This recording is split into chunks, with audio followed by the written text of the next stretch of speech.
Hi again from Sicily, Italy. Today I want to share with you the interview I have recorded with Mohed Altrad. Mohed is a French billionaire with Syrian origin, and he is the World Entrepreneur of the Year 2015, meaning the best entrepreneur in the world in that year, if you want. I also recorded a previous video about his 5 careers, so if you want to learn more about his background, watch this video. I will connect it here, and also you will find the link in the description below this video. Now, I spent 2 days talking to Mohed about his success secrets, about his success methods, about his approach to life, to business, and during that video I recorded some of his questions on video, and I want to share his answers with you now. Stay with me till the other part. There will be a short introduction to who he is, and then the interview. See you in the next part.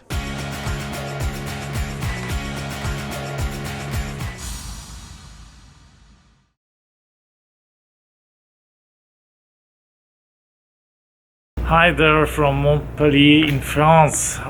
Behind me you can see the residence of Mr. Mohed Altrad. Mr. Altrad is an extraordinary business personality. He was born in Syria, and the day he was born his mother died and his father disowned him.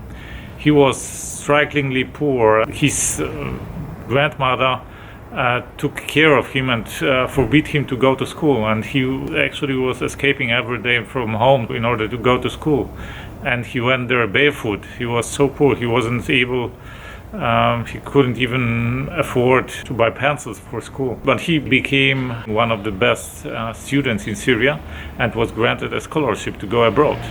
And he came to France with no money, no family, as an immigrant, and then he studied here, and then he founded the first company, a very successful company in tech industry, which he sold. Then he bought a scaffolding company, which he grew 100-fold.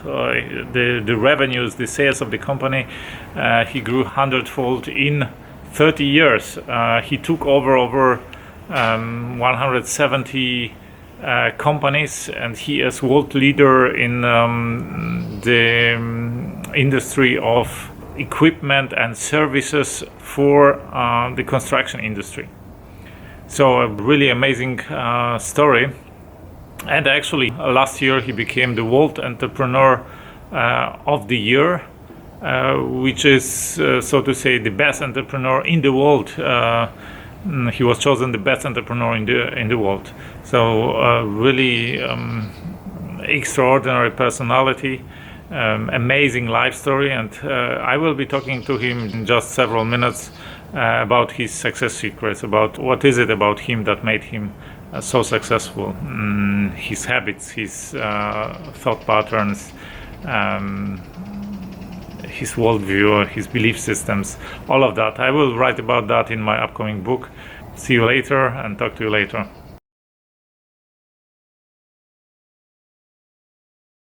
Hi from Montpellier in the sunny France.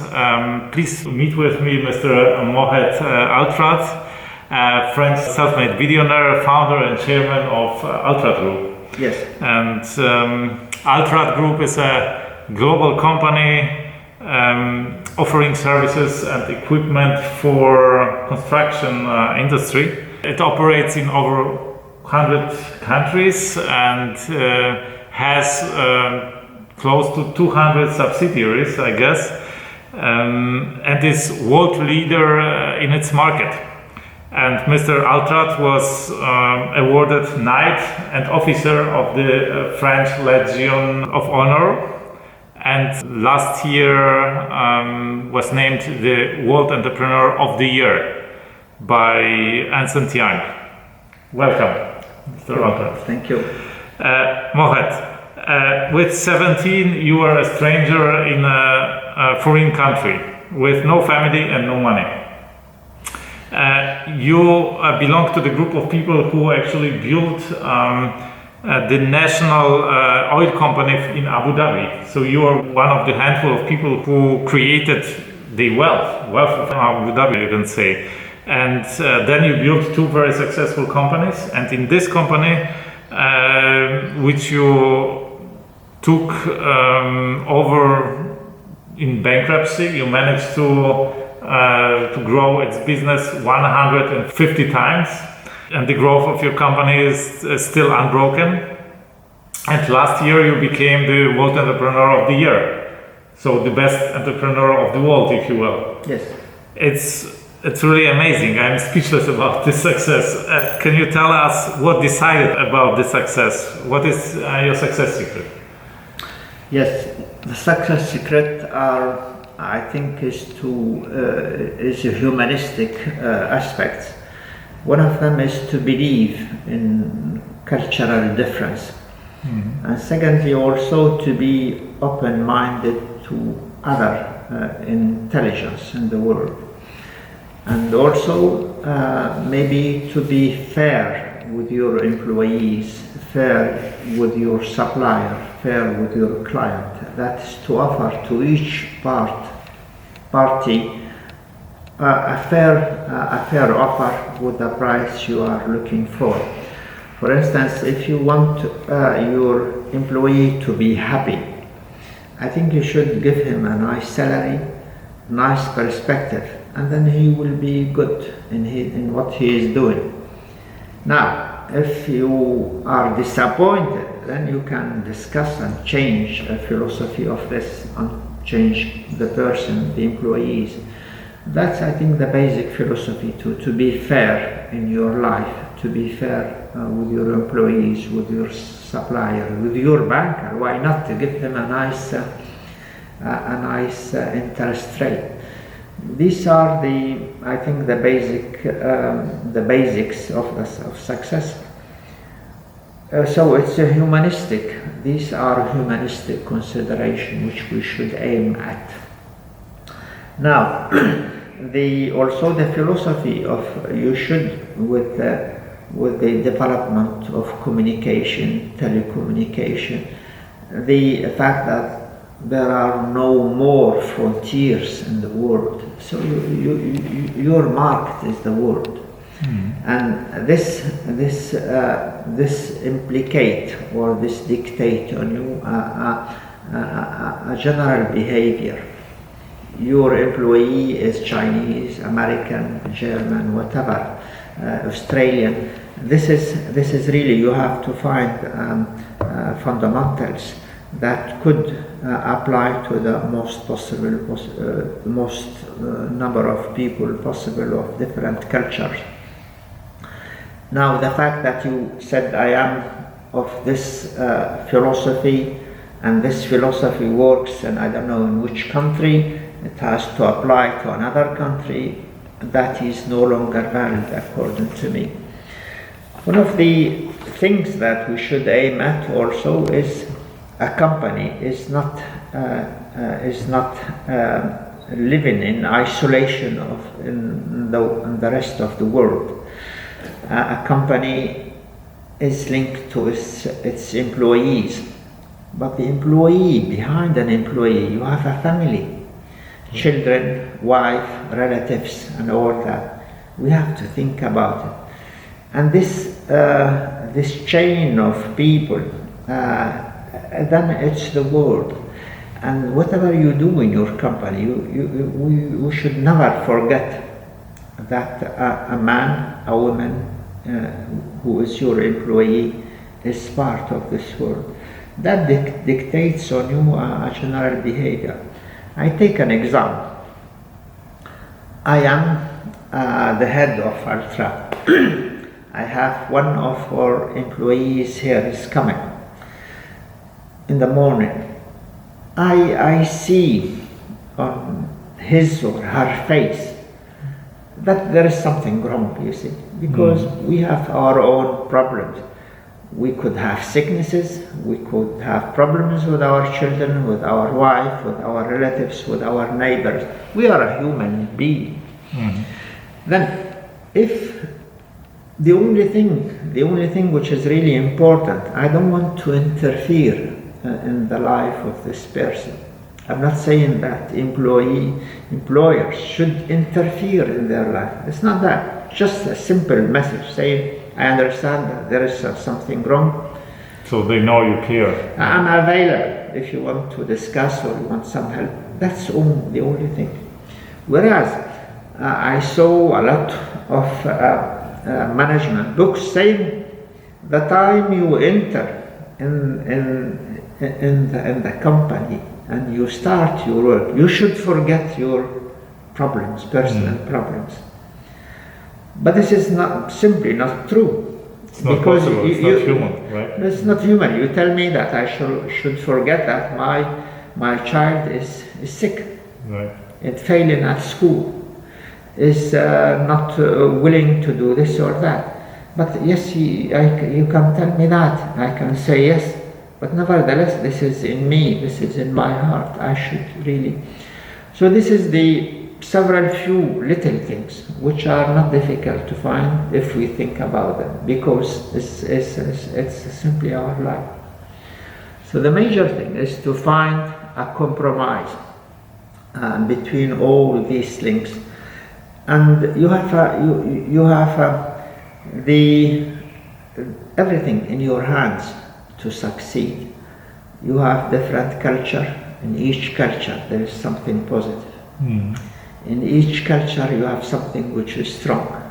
But you are in 100 countries. If you try to combine all these and try to make out of it something which is strong, which fits in your philosophy. What's your philosophy? Is to be a world leader. Nothing less than this. To have a powerful company. To have people in it. The key thing is to have people who are happy in your company. They are happy because they have perspective of career development. They are happy because they have incentive. They are happy because you have a personal relationship like the one we just described. And then if you have all that, believe me, you will have success. Okay. And even on the top of that, if you are a shareholder and your objective is just to develop the company, it's not only to have the maximum profit to put in your pocket. It's not this, because this profit you are injecting most of it in the company to develop. Right. So it's a common adventure, a human adventure. You could explain to your employees, and I'm sure they will work. Okay, great. Talking about the culture, Mohed, you were born as a Bedouin nomad in the desert of Syria. Your mother died, and your father disowned you. Yes. And you had a really tough start in your life. You experienced poverty, you experienced hopelessness. And you decided to leave your country and try your luck in another country. Yes. And many, like millions and millions of immigrants do it now worldwide. Many of them, they get poorly paid, low-level jobs. They don't believe they have a chance to achieve much. You also encounter skepticism, you encounter discrimination, but you are somebody who really proved with your unbelievable success how far you can get as an immigrant in a foreign country, starting with nothing. So tell me, are there only disadvantages of being an immigrant, or is there maybe something you can use to your advantage when you are in foreign lands, when you try to get along, or maybe even to build a business? So what advice would you give to all these immigrants in the world, and what message would you send to them? Yes, first of all, it's you see, you explained my story at the beginning. If you look at it, it's a series of adversity. Right. Every time you have adversity at each level. And in my case, starts from the beginning, the death of my mother, then the fact that father doesn't want to live with me, so he casted me away, and so on and so on. Then coming back to France, where you have another problem, which is language. You can't communicate with people, cultural difference. And then later on, to succeed at the university in education. And then the fact that you don't have money during your early years in the university is just, I used to have something like 20 euro a month, and I have to live with that, to eat, to dress, to walk, and all this. Then later on, when I started doing business, then I need banks, and no bank could accept to open a bank account because you are immigrant, you are Syrian, you are Arab, you are Bedouin, and you have this education, and you are trying to do business in scaffolding or in concrete mixer. So it's a combination of disaster according to them. So I think, back to your question, it's in whatever the adversity, whatever the level or the yes of your life this happened, the stage in which this happened, there is always one solution to get out of it. I'm not saying it's a good solution, but it's not, when you are at this stage, it's not a matter of having a good life or a very good life. It's a matter of going to death or to life. This is the thing, you see. So surviving. Surviving. So the scale is not the same. And I went through this all my life.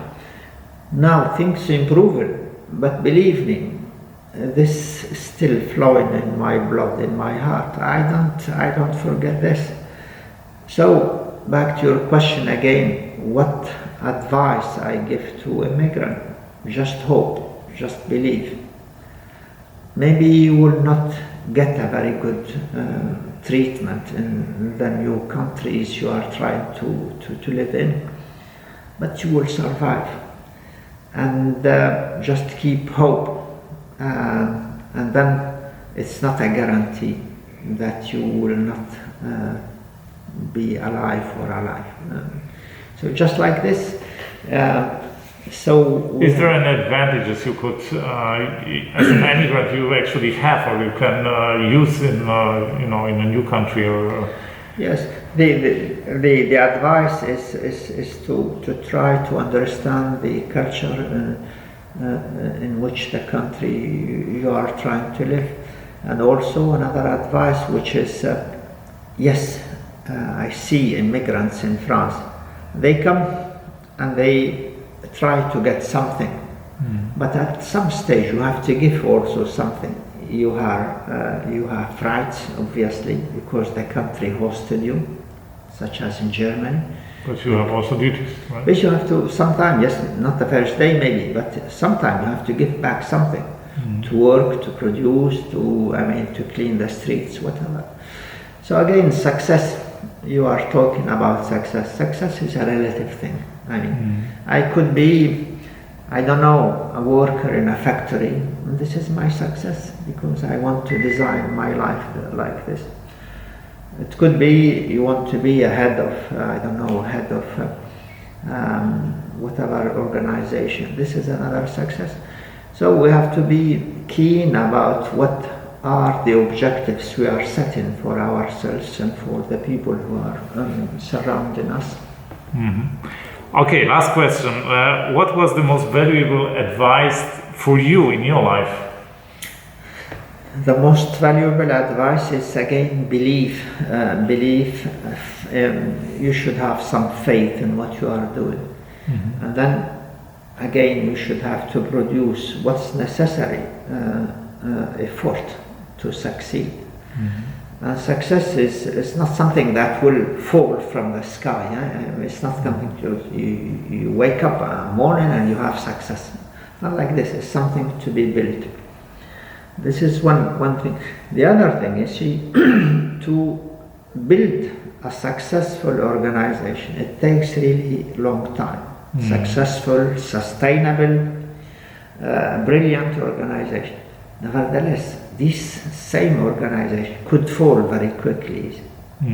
So that is the rule of the game. That's life. Do you remember anybody whom you met maybe and who gave you several wise words which helped you in your life? Not really, but I can tell you a story. I met a lot of people who started business more or less in the same time as me. Their aim, their objective is to create an organization they could sell at a high price at a given moment. So some of them failed immediately. Some of them, they reached a sort of success, a level of success, and they offer them, say, 1 million euro for their business. I said, that's not enough, I carry on, I want to grow it again. And then maybe a few years after, 100 million euro. They said, not enough, I want €1 billion. And then they worked hard to become, to reach 1 billion euro. Unfortunately, meanwhile, they failed, they went bankrupt, they got zero. And that's to say, is if your aim is to say, a company, an organization, a business that I created, its only objective is money. This is failure. It's a faulty objective, right? So what should be the objective? The objective is not to consider money as an objective, but just to consider it as a sign of success. It's one of the signs of success. The sign of success is the organization to be successful, to be sustainable, in which people are happy, in which the humanity finds its foundation, its roots. That's the success. And then tell me, whether you have 1 billion euro in your pocket or 2 billion euro, does it really make a difference? Right. That doesn't, according to me, but somebody else might tell you this is rubbish what you are saying. I don't know. Okay, so thank you for your insights, thank you for your wisdom, and see you from Montpellier. Thank you, Rafael. Of course, I learned much more of Mohed Altrad's secret during the 2-day interview. All of them you will find in my book, The $1 Billion Secret. I invite you to check out this book. If you like this video, give me a thumb up. If not, of course, thumb down. Share it with your friends, with your loved ones. One day they will thank you for that. I talk here a lot about how the best entrepreneurs in the world think and act, how the self-made billionaires of our times think and act. I talk a lot about entrepreneurship, about business on the highest level, on the billionaire level. So if you like this video, you will certainly like my other videos. I invite you to watch them. That's it for today from Sicily, Italy. I wish you a fantastic day. Let's do something extraordinary today.